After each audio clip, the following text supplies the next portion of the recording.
You're listening to an Airwave Media Podcast. By the time I hit my 50s, I'd learned a few things, like how family is precious. Work can always wait. And 99% of people over 50 already have the virus that causes shingles. Not everyone at risk will develop it, but I did. The painful, blistering rash disrupted my life for weeks. Don't learn about your shingles risk the hard way. Talk to your doctor or pharmacist today. Sponsored by GSK.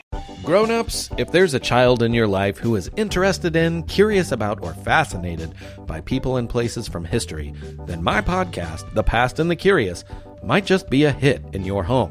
From the invention of microscopes to world-traveling dogs to fashions of the 1890s, gold rush ghost towns, and audiences going wild for walking competitions, we've got a little bit of it all. Hosted by children's author and museum educator Mick Sullivan, that's me, the show is fun, funny, engaging, honest, and beloved by kids and parents alike. Find The Past and the Curious at all the usual podcast places. This episode is brought to you by our Patreon members. Thank you so much. Join our Patreon for extra episodes, interviews, extra content, and to help support the podcast and help us continue to do the work we do. Go to patreon.com/ancienthistoryfangirl to learn more. There is no experiencing freedom without proper order.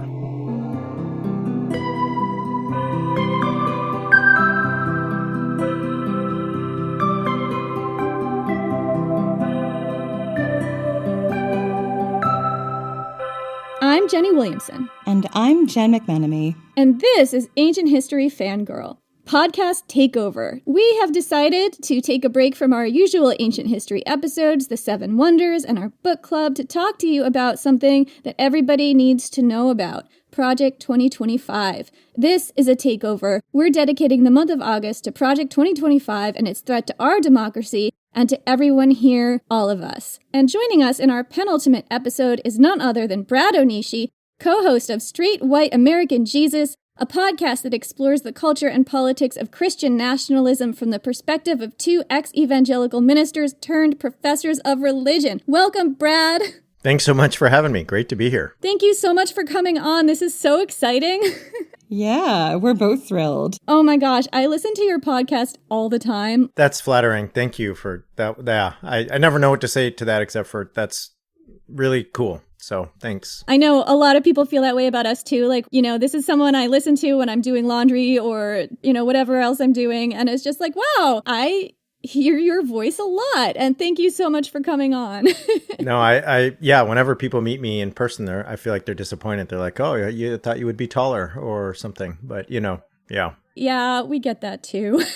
We're both very short.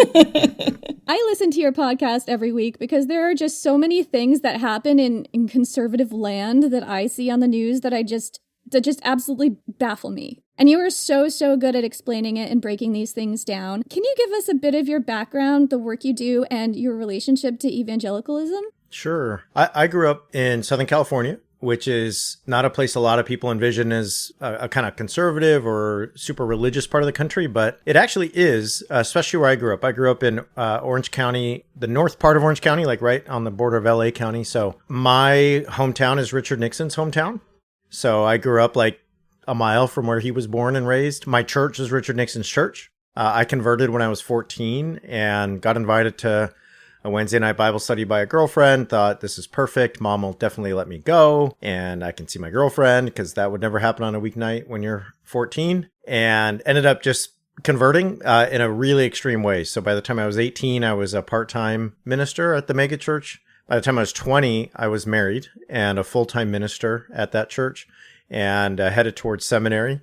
And so, yeah, I wasn't somebody who kind of like had a casual experience with all of this. It was really, I was the kind of kid that was like getting in trouble in 8th grade. Parents are worried, suspended from school. And all of a sudden I'm the guy leading a Bible study at high school lunchtime or standing outside the movie theater asking other 16-year-olds if they have thought about where they're going to spend eternity. So yeah, like it was cringy and irritating. And I apologize to anyone who knew me in high school. But yeah, so I was super, super committed and by the time I'm 20, I'm a junior in college. I'm married to my high school sweetheart, who's also in ministry and, going to a Christian school. And just my life was saturated with this. And so by the time I get to kind of 22, 23, I'm going so hard intellectually into this world, philosophy, theology, history, that like a lot of people, the wheels start to fall off because you realize that if you want to make this intellectually coherent, whether it's the literal interpretation of the Bible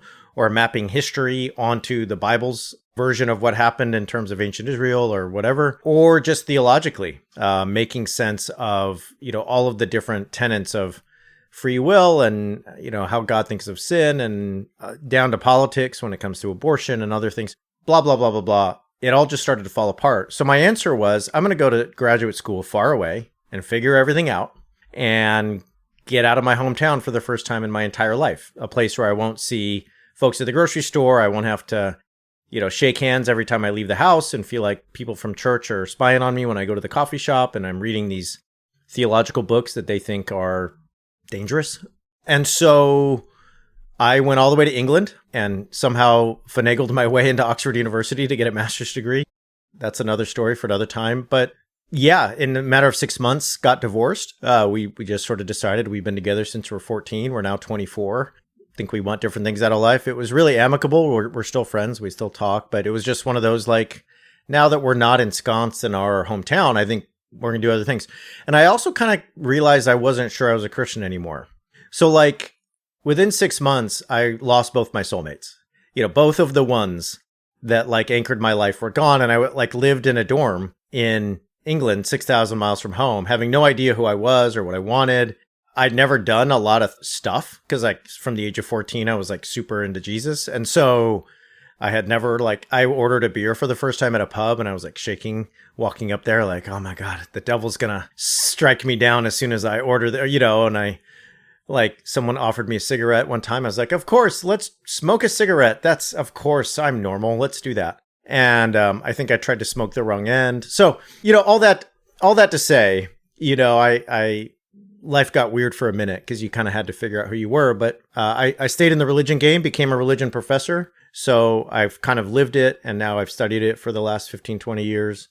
And that's kind of what leads me to write what I write and do the podcast and all that stuff. It's so fascinating because I feel like I have the kind of reverse, but also same ending. Like, I grew up very Roman Catholic, like both sides of my family. My grandpa was straight from Italy, Mussolini's Italy, very religious. And my other side was Irish. So it was very like, you don't ask questions, you follow what you're supposed to follow. I was a choir girl. I also taught religion in high school. And I did a very similar pattern. Like, I knew I had to get out of my hometown just because everyone who stayed in my hometown married their high school sweetheart or someone they met at their job at, like, a bookstore or video store or whatever, and had kids before, the time they were 25. And I was like, I don't want to do that. So I went away to college. I met Jenny Williamson. And then I also went away to London and met my husband.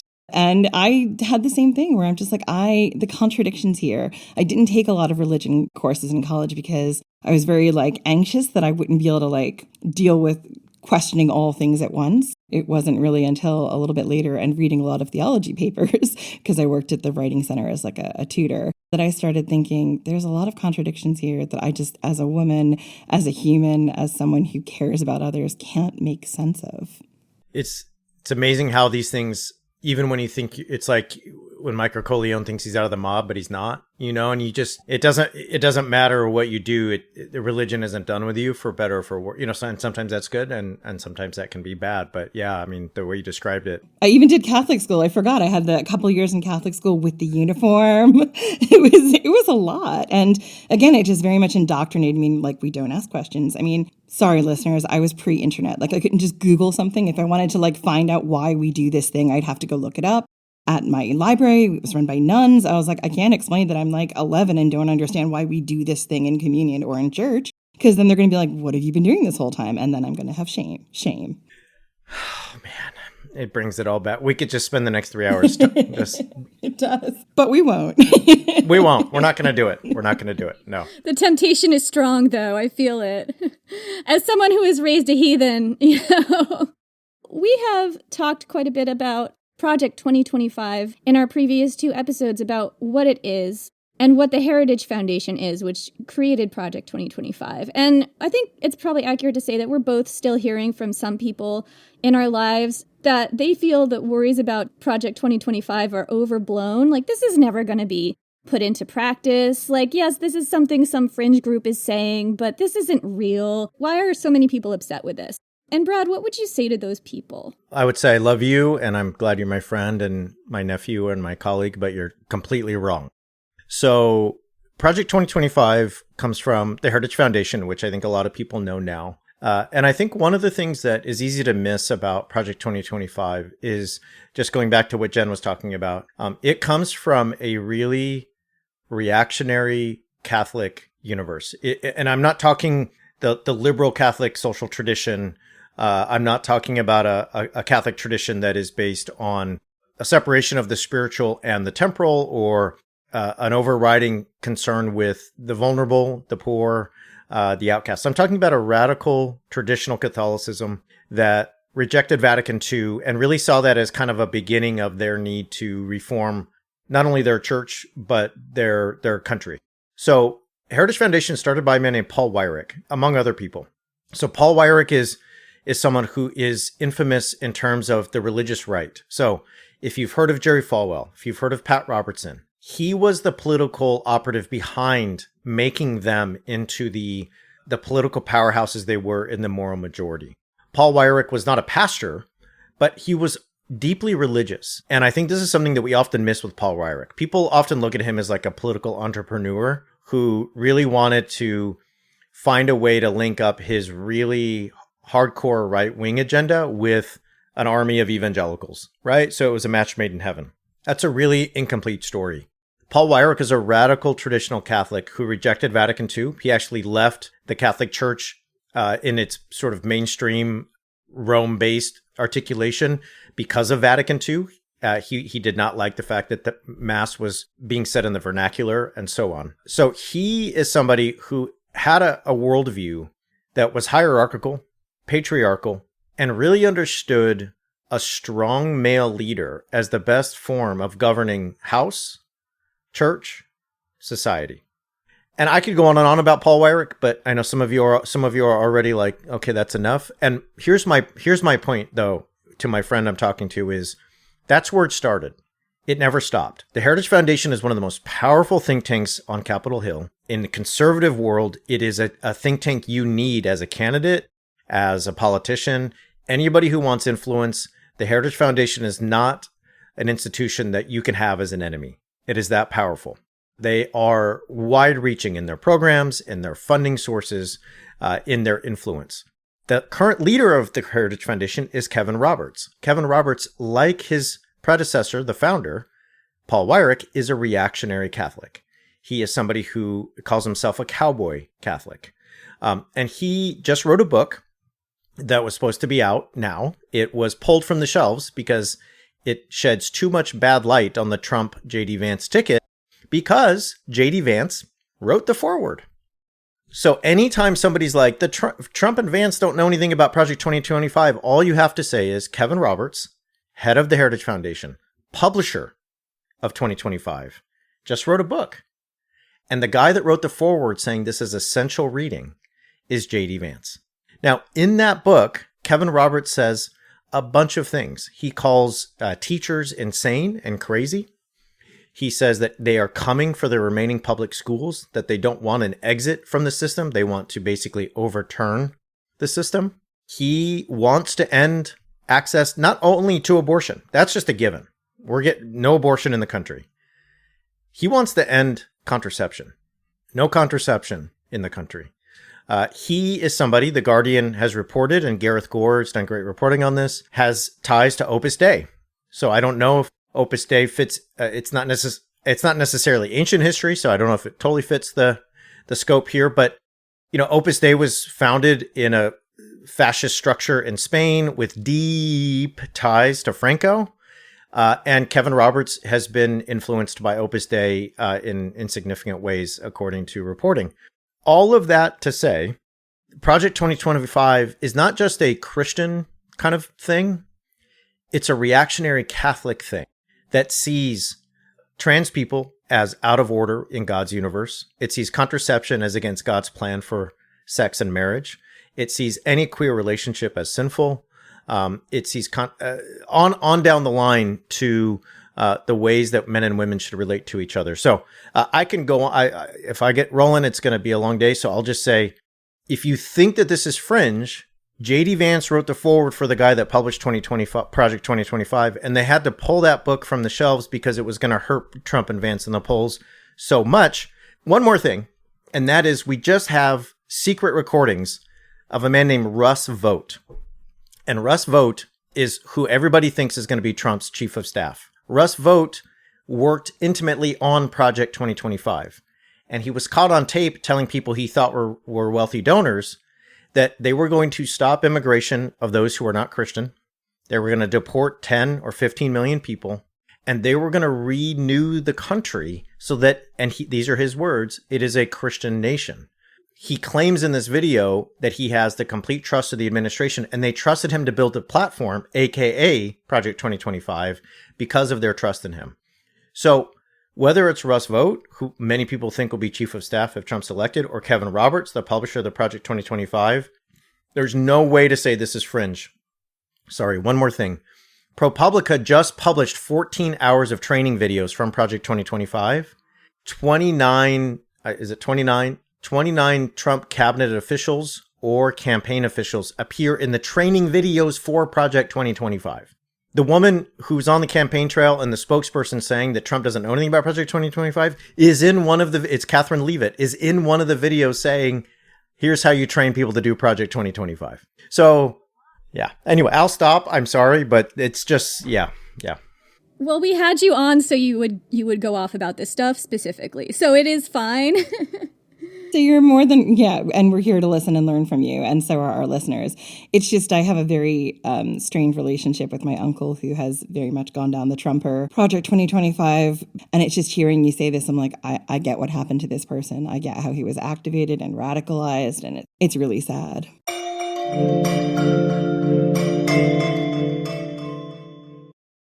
If you're chasing data down instead of seeing it in one place, you need the Intuit ERP.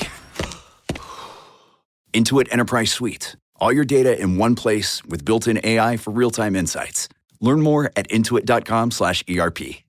Throughout history, royals across the world were notorious for incest. They married their own relatives in order to consolidate power and keep their blood blue. But they were oblivious to the havoc all this inbreeding was having on the health of their offspring. From Egyptian pharaohs marrying their own sisters to the Habsburgs' notoriously oversized lower jaws. I explore the most shocking incestuous relationships and tragically inbred individuals in royal history. And that's just episode 1. On the History Tea Time podcast, I profile remarkable queens and LGBTQ+ royals, explore royal family trees, and delve into women's medical history and other fascinating topics. I'm Lindsay Holiday, and I'm spilling the tea on history. Join me every Tuesday for new episodes of the History Tea Time podcast, wherever fine podcasts are enjoyed.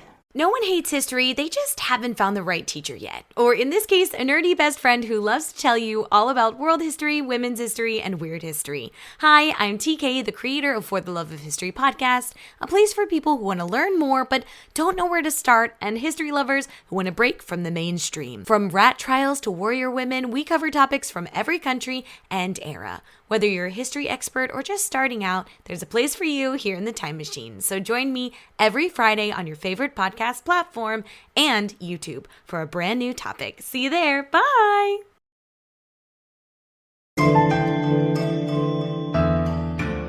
When we say Christian nationalism, because that's a topic that you talk about a lot in your podcast, and I think that is kind of the basis of Project 2025 is imposing Christian nationalism on the country. What is Christian nationalism? What does that mean? Yeah, I think we hear that term a lot, and we can define it a whole bunch of ways. We can ask the sociologists, we can ask the political scientists. I think there's a really simple way for folks to imagine what Christian nationalism is, and then we can zoom out and see what it looks like from a broad perspective. A simple way is this. We all sit around a table as Americans, And we see there everyone who represents the country and its diversity, whether that is ethnic diversity, racial diversity, religious diversity, whether that's gender, sexual diversity, any form of identity in the country is around the table.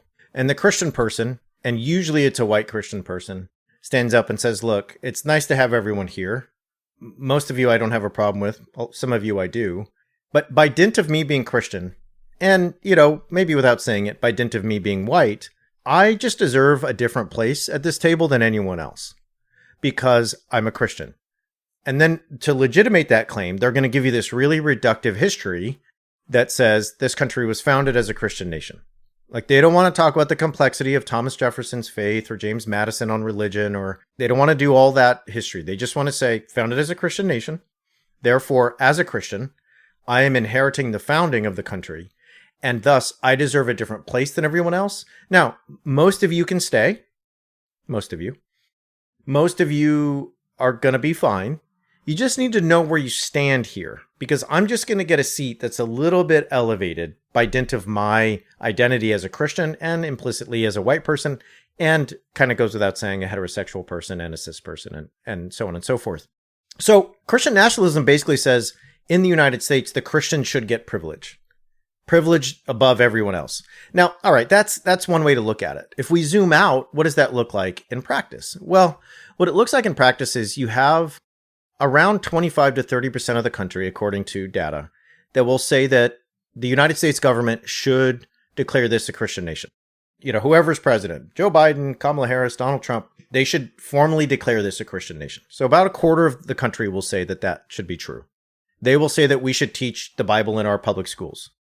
They will say that we should have the 10 Commandments displayed, courthouse, city hall, schools, so on and so forth. They will say things, and this is where it gets a little bit more specific and scary, that the church should have dominion over all of society. My colleague at Denison University, Paul Jupe, did a study, and he found that 9% of people in the United States think that only Christians should be citizens. So there's a very good articulation of like Christian nationalism. Hey, we're around the table. I'm a Christian. If you're a Buddhist, you're an atheist, you're an agnostic, you're a heathen, Muslim, you could probably stay, but you're not going to be a citizen, and we're not sure you should vote and that kind of thing. 14% of Americans think the church should have veto power over the government's policies and laws. So those are pretty good metrics of Christian nationalism, right?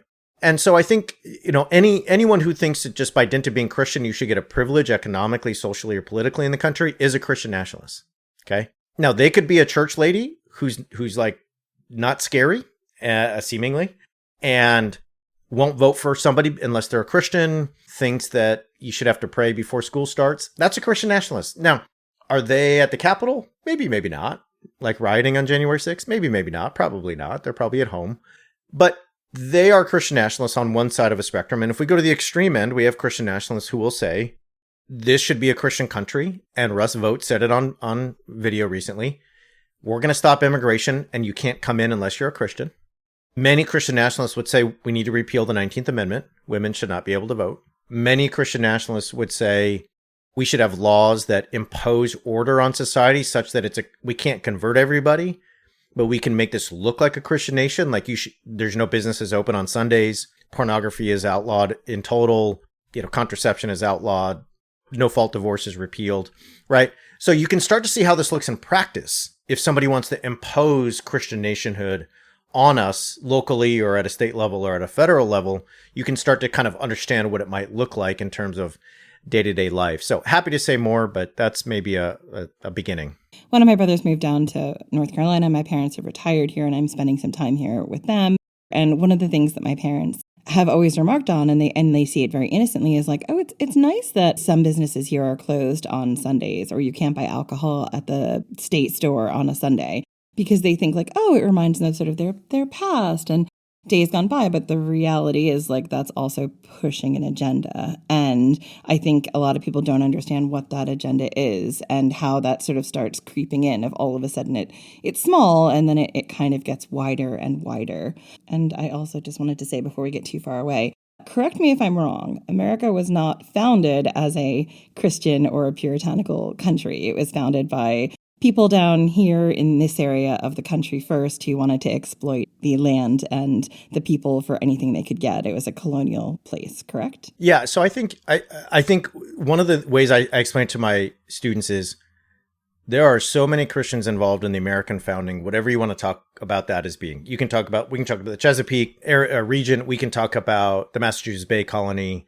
But if you start to investigate those Christians, they had a ton of disagreements with each other. So the reason we have Rhode Island is because Roger Williams left the Massachusetts Bay Colony after getting in a fight with the Mather family and others about how to be a Christian and how that should look in government and in day-to-day practice. So there was a lot of Christians, but oftentimes they did not agree. We have Maryland, because Maryland started as like kind of a Catholic infused place that, saw Queen Mary and so on as important, blah, blah, blah, blah, blah.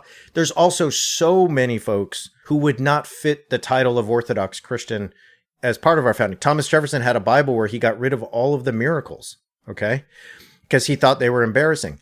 So the point is, when you say it's founded as a Christian nation, what you're trying to do is just say, history can be reduced to one sentence and just stop talking. Don't come at me anymore. And, that just leaves out all of these important discussions that the founders had about freedom from religion as the basis for freedom of religion, and not having a state church, having a separation between church and government. And a lot of that was based in the idea that you couldn't actually practice your religion if the government had a hand in religion, because somebody's religion would always take favor over someone else's. And that would mean that whether you were a Congregationalist or a Quaker or a Catholic or someone else, you were going to be left out. So there's a 30-hour podcast to do about this, but yeah. I think I've just been down here just almost 2 years now. And it's just like the history of how the country was founded down in this area was really just about colonizing, taking, and leaving. And it's like that's the earliest colonies we had. So I find it really hard to be like, and it was based on Christianity. I'm like, but was it? Let's talk about Jamestown. I don't think they were trying to Christianize anyone until after they realized like we're going to stay here and need a real reason to be here. But that's me being very cynical and probably why I don't deserve to vote. If anything, it's a Christianity based on colonialism, which, so many people have written about as like, you can have that kind of Christianity. It just doesn't seem like a good kind. I wanted to talk about this a little bit because we mentioned J.D. Vance. I believe when we recorded our first two episodes on Project 2025, J.D. Vance hadn't been picked on the ticket yet, but he is now. Obviously, he's Donald Trump's running mate. And as we discussed, that's kind of a dog whistle, right, to his audience that he is, in fact, all in on the Project 2025 train. And I also wanted to mention how J.D. Vance keeps doubling down on childless people in particular.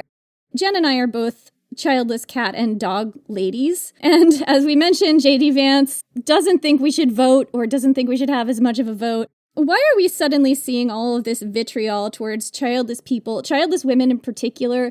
And how does that relate back to policies that Project 2025 is specifically looking to implement? J.D. Vance is a lot of things. And I think when he was picked, a lot of the focus was on Hillbilly Elegy. Is he really from Appalachia? Blah, blah, blah. All right. So that's good. And then we go to Silicon Valley. Oh, he's Peter Thiel's man on the ticket. And he's the sort of Silicon Valley chaos pick. And that's important. The thing that I've really honed in on is in 2019, J.D. Vance converts to Catholicism. Surprise, surprise. And he converts to, you guessed it, reactionary, rad trad Catholicism. What he talks about is, when I was a kid, I was Christian in a kind of non-denominational way and went to church with mama, whatever. And then I was an angry atheist. And then the smartest people I knew started to be Catholics, the law professors and the intellectuals. And Peter Thiel talked to me about Christianity. And 2019, it just seemed like a good idea that's what I wanted to do. And you're like, okay, this guy is just like vexing, man. Like, his wife is like a South Asian, daughter of immigrants, like, from a really, really highly educated family. His son is named Vivek. And like, dude is deciding at this point to convert to not only Catholicism, but to like the reactionary Catholicism of Kevin Roberts, who I talked about, just a couple of minutes ago. Why do I bring that all up? He speaks in 2021, right when he's getting into the Senate stuff, at the Napa Institute. And the Napa Institute is a gathering of bishops and priests and billionaires. and other reactionary Catholics who oftentimes quarrel with Pope Francis, who are thoroughly, overwhelmingly conservative. And some of the most conservative people in the Catholic Church gathered in this place called the Napa Institute. At that gathering, he talked about going after businesses like corporations that somehow promote pro-abortion policies. Like, we need to make them hurt economically. Okay. He also spoke at Teneo, which is a organization founded by Evan Baer, also a Peter Thiel acolyte, and by Josh Hawley, the senator from Missouri, that was supposed to be a kind of Federalist Society for Venture Capitalists. And that society has now been basically taken over by Leonard Leo, the guy who's behind the stuffing of the Supreme Court. I apologize for all these names and other things. The point, though, is J.D. Vance, when he converted at age 35, he didn't just convert to the Catholic Church in the kind of mainstream American sense. This is not like an Irish Catholic 3-generation small town America conversion.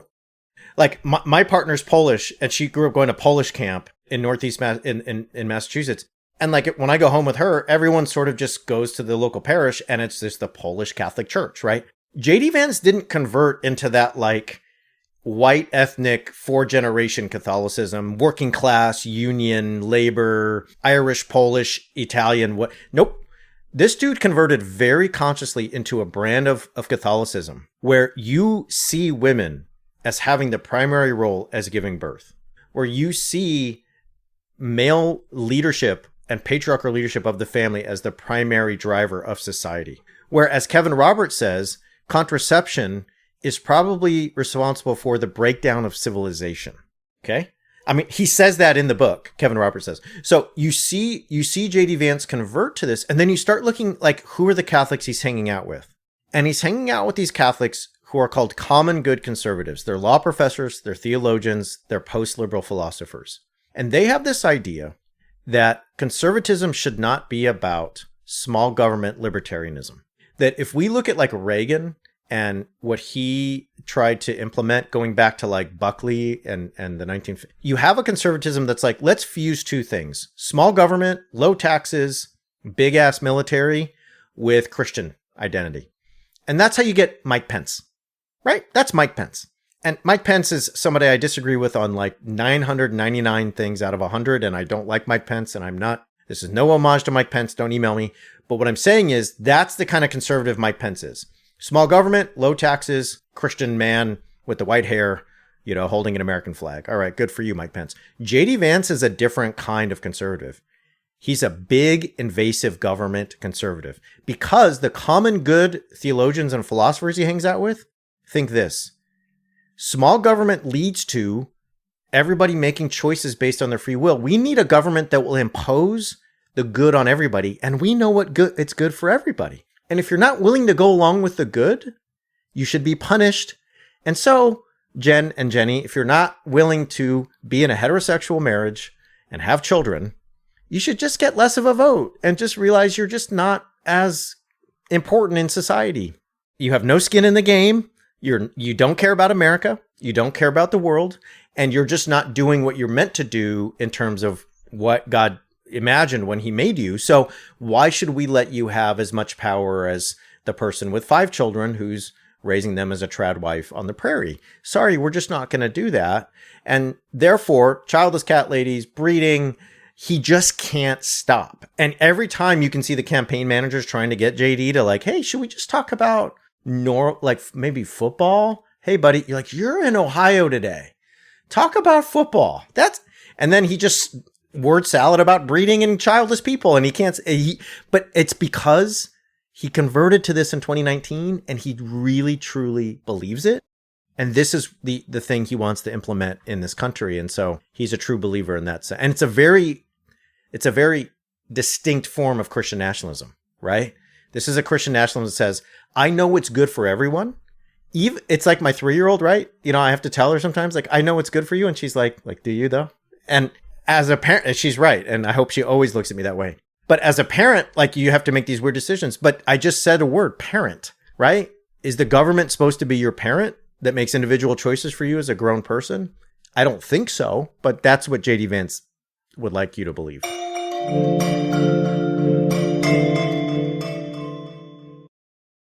This episode is brought to you by Redfin. You're listening to a podcast, which means you're probably multitasking. Maybe even scrolling home listings on Redfin, saving homes without expecting to get them. But Redfin isn't just built for endless browsing. It's built to help you find and own a home. With agents who close twice as many deals, when you find the one, you've got a real shot at getting it. Get started at redfin.com. Own the dream.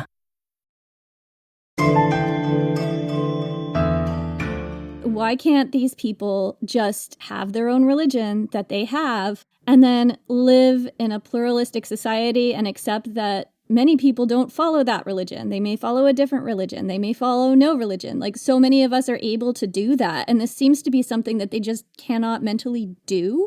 And there's this idea of paternalism and like feeling like you're the adult and everyone else, you know, particularly the non-Christians who don't follow your brand of Christianity, those are the children that I am in authority over, not just legally or should be just legally, but also innately and morally.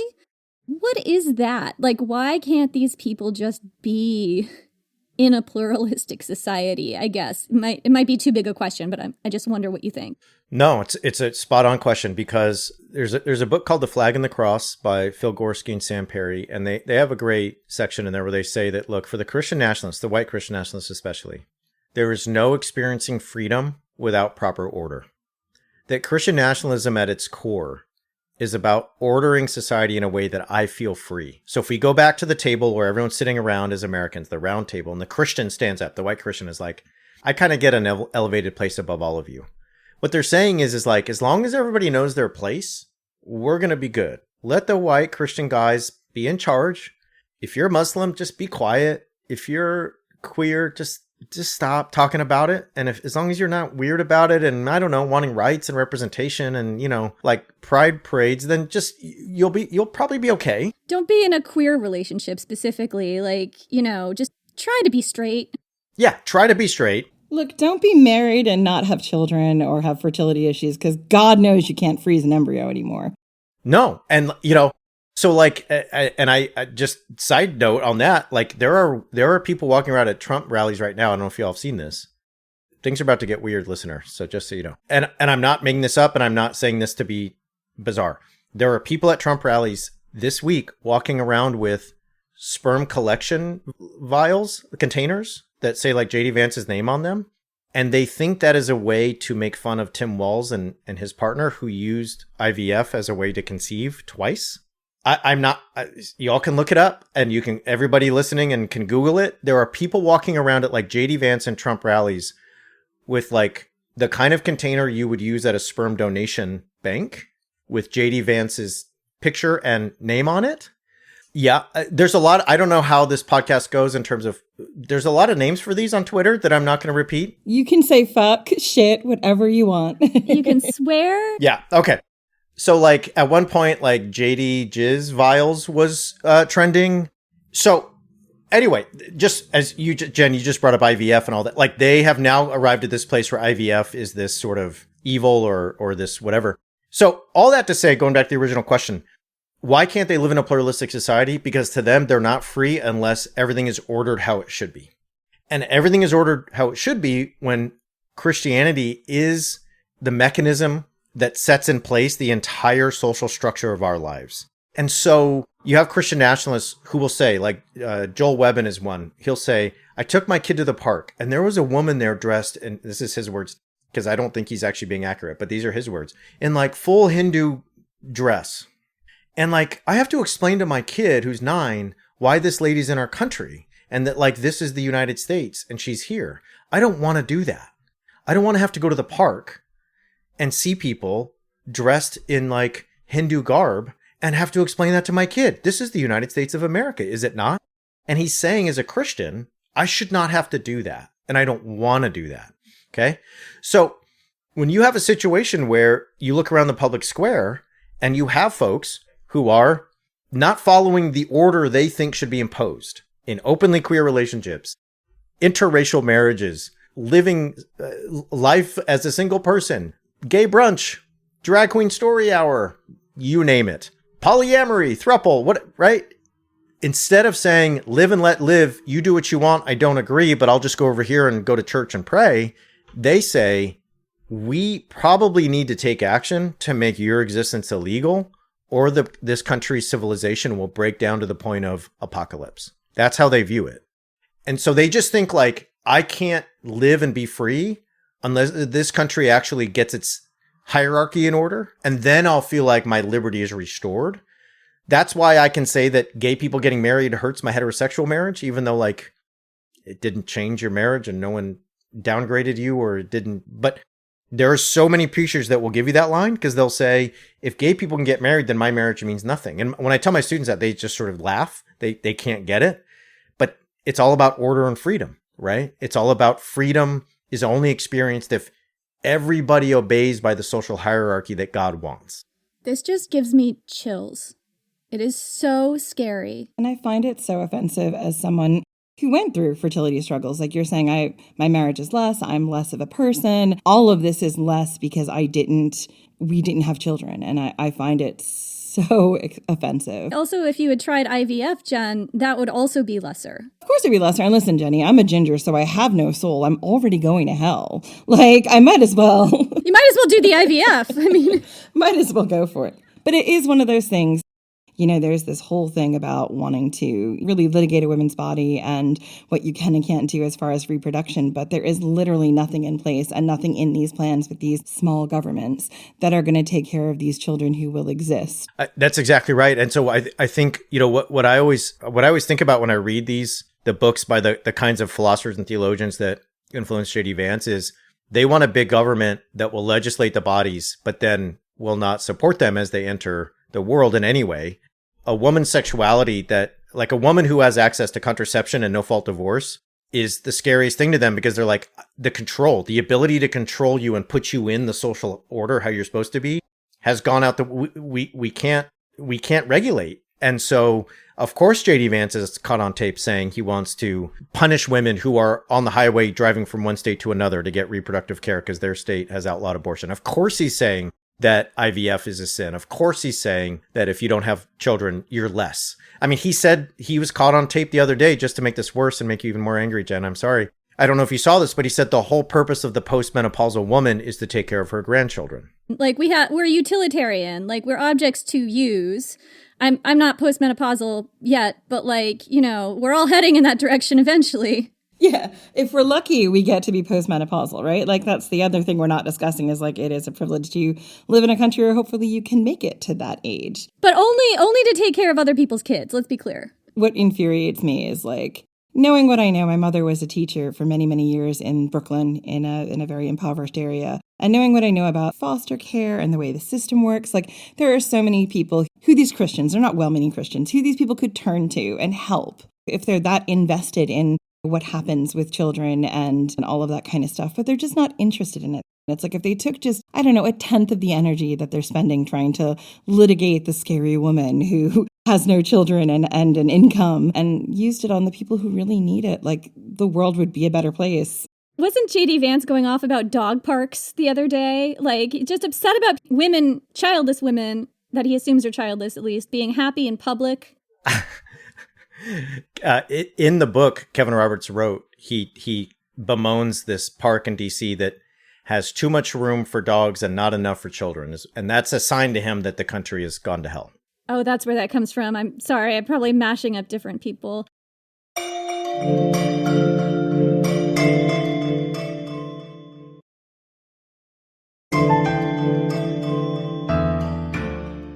I did want to get back to something that you mentioned just in passing, and we haven't discussed this a lot in the other episodes, so I would like to talk about it. You mentioned a plan in Project 2025 to deport millions of people. Like, what does that mean, and what would that look like under this plan? Yeah, so that's super real. It's not a rumor. It's not a Rachel Maddow made that up or whatever.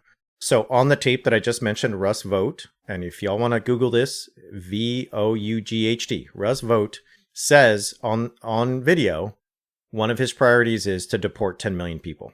And what he thinks will happen is that will allow him and MAGA world and Christian Trumpists to win the battle of public opinion because people will be so happy that 10 million people have been deported. He says that will get America away from multiculturalism, which he sees as kind of a big problem in our society.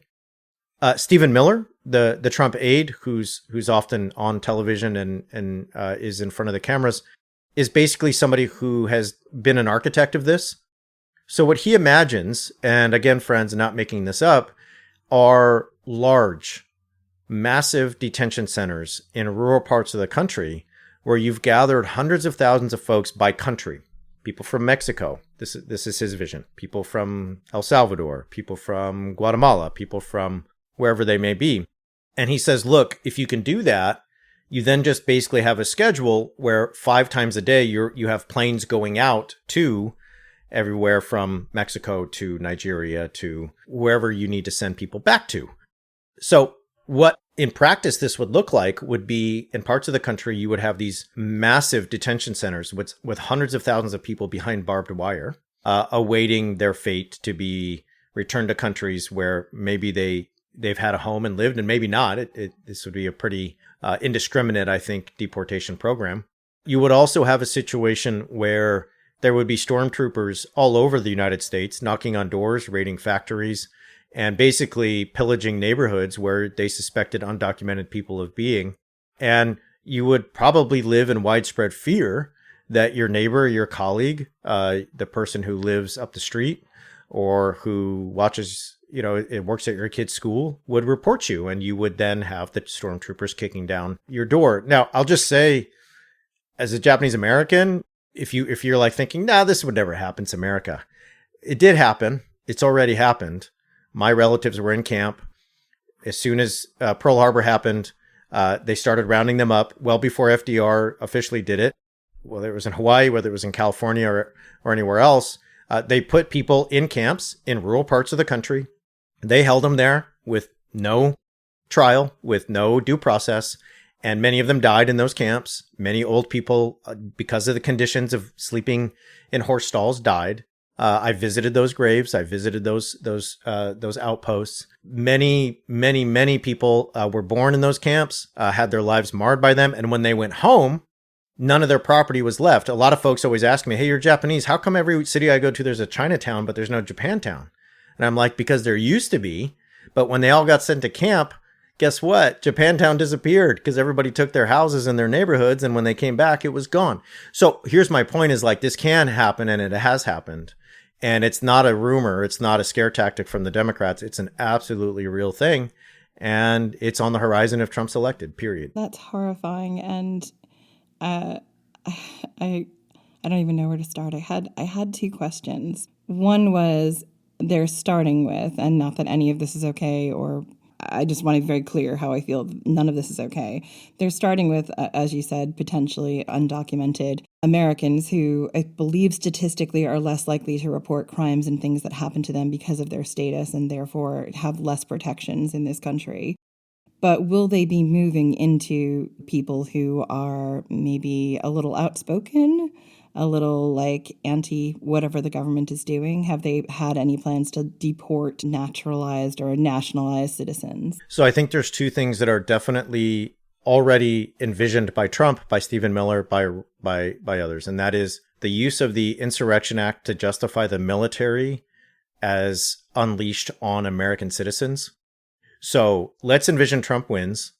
And let's say in Baltimore, in Philadelphia, in San Francisco, and in Portland, there's just wide scale protests, right? People are not happy. Women's March in DC, all over the country, like we had in 2017. I went, yeah. Yeah, I was there. Yeah, I was there. I was in London, but there was a huge one in London as well. There was, yeah.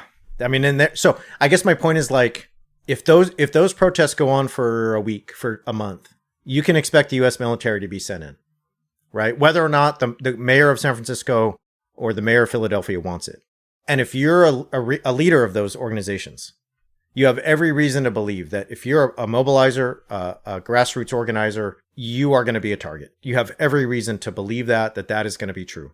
So that's 1. 2, there is a widespread movement on the American right, including Trumpism and Christian Trumpists, to do away with naturalized citizenship. So there's people that would say Kamala Harris is not able to run for president because her parents weren't citizens when she was born, right? So there is a widespread movement to delegitimize you if you are naturalized citizen.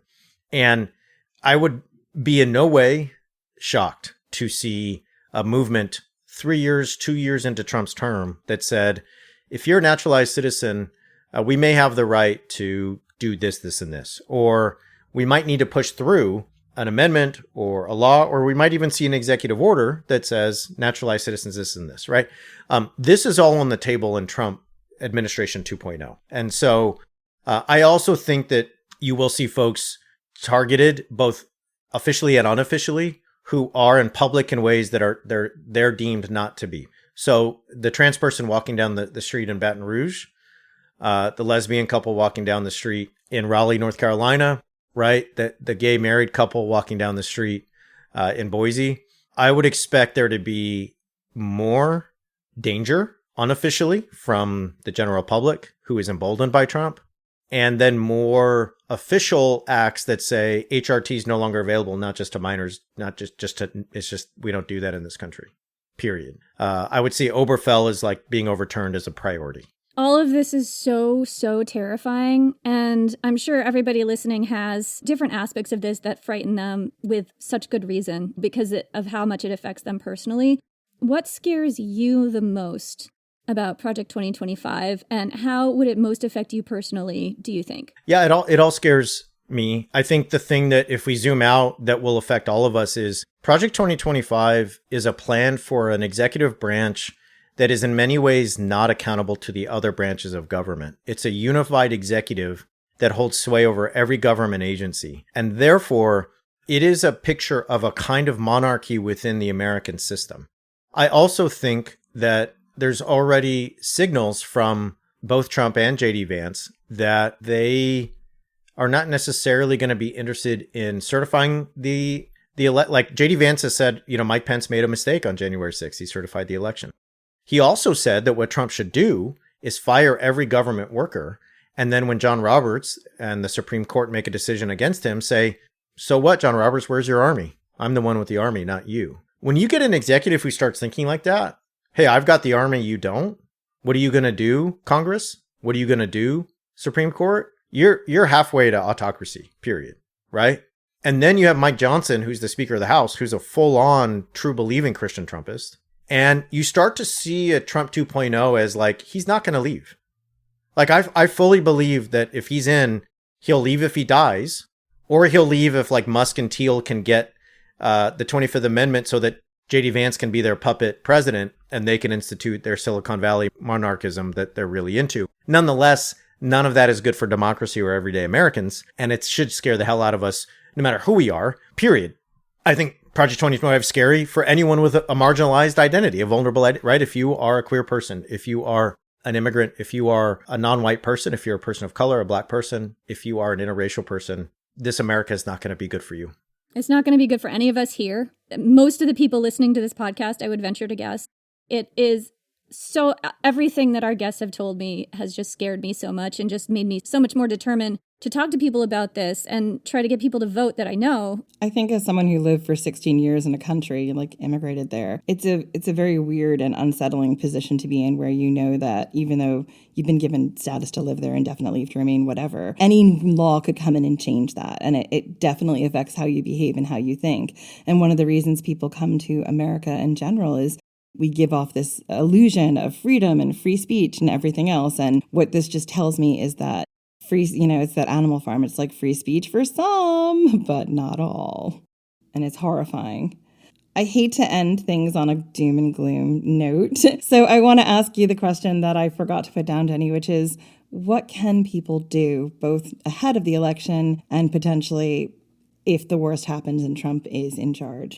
Yeah, I think just right now, focus on the election. And I would say just some of you are doing a lot and you don't need me telling you anything. But, I would challenge some folks to say, what's one thing that you could do that you don't do right now? Like, yes, you vote. You voted every year since you turned 18. That's awesome. Fantastic. Is there a thing that you could add for the next 90 days? Whether that's writing postcards in swing districts, right? Maybe you live in New York City or you live in, Chicago, but I can tell you, if you live in Chicago, there are people in other parts of Illinois. There are people in Indiana, right? There are districts where there's really important races. It could be for Congress, could be for state rep. So what are you doing for voter registration? Can you talk to some folks? Can you meet up with people? Can you make phone calls? Everybody has a way that they can get involved. I think sometimes we just need to say, I'm willing to do one thing that I don't do now. And I think if there's ever a time to do one thing you don't do now, it's these 3 months leading up to this election. And I think what we're finding is there are people out there that want joy over fear. They want hope over terror. Like the Tim Walz pick has inspired a lot of like golden retriever memes. And, Kamala Harris seems to be a candidate of joy. That feels good and we need it. And I think a lot of people are thirsty for it. So why not jump into that? You may have reservations about those candidates. I get it. I'm not here as a representative of the Democratic Party, but I bring that up only because I am here as somebody who cares about democracy. And I think that's our best shot right now. So I would just encourage everybody to think about a thing, whether it's Planned Parenthood, whether it's a reproductive rights wellness center in your neighborhood, whether it is any of the above. Be creative and see if you can't find an hour or 5 for the next 3 months every week. That's really good advice. Thank you very much.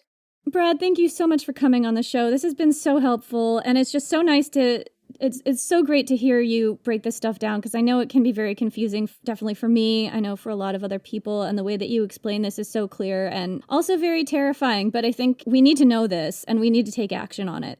Yeah, thanks so much for having me, and keep up the great work, and really appreciate you.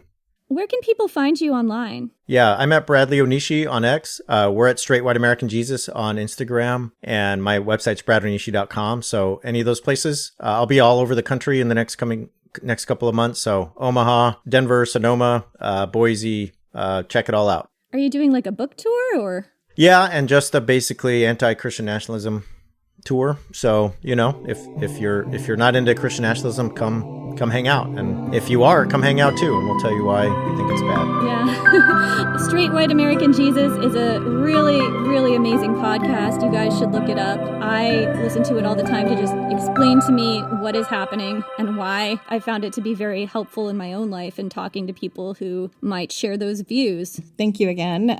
We really appreciate it. And thank you to our listeners. We will see you whenever we see you next.